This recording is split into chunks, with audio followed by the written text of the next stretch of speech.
এখানে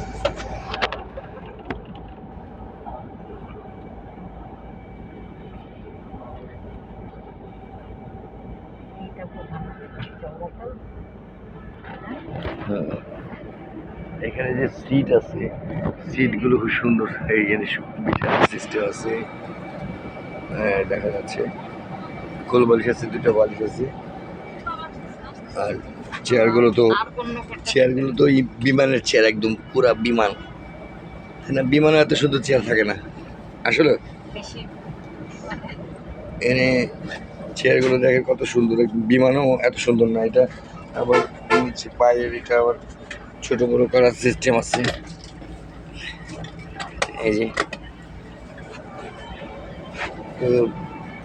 খারাপ না, চমৎকার দোতলা বাস এটা আর কি।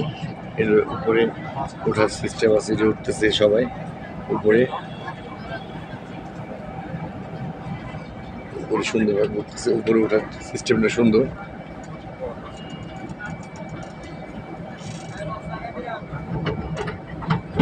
এখন এখানে আমরা এখন মিরপুর থেকে আরামবাগে এসেছি।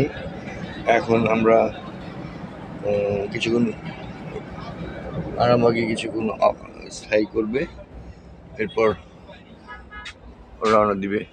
এটা হলো দোতলা বাসের, মানে একতলা বাসই ভিতরে ডাবল সিস্টেম করা, মাইক্রোফোন টোন সবই আছে এখানে, টিভি সিস্টেম সেট করা থাকে। তো শুনেছিলাম এখানে ওয়াশরুমের ব্যবস্থা ছিল, এটা নাই। তো ভালোই লাগলো দেখি। তো সাধারণত বাংলাদেশ বিমানও এত সুন্দর না। আমরা যখন বিমানে করে দুবাইতে যাই তখন আমি দেখেছিলাম যে সিটগুলো খুব মানে চিপা চাপা, হাঁটু রাখা যায় না। আর এখানে একদম শুয়ে শুয়ে আরামে, যে বসবে এখানে সে একদম শুয়ে আরামে একদম, আরেকজনের কোনো বিরক্ত হবে না, ডিস্টার্ব হবে না। প্রত্যেক জনের জন্য স্পেশালি আলাদাভাবে সেট করা প্রত্যেকটা, কারো কোনো প্রবলেম নাই, বিরক্তিকর কিছু নাই এখানে। আর এখানে উপরে ওঠার জন্য এই সিঁড়িগুলো ব্যবহার করা হয়েছে। এই যে দেখা যাচ্ছে সিঁড়িগুলো সুন্দর। যাই হোক, আজকের এইটুকুই। আমাদের আবার পরে অন্য বিষয় নিয়ে আলোচনা করব।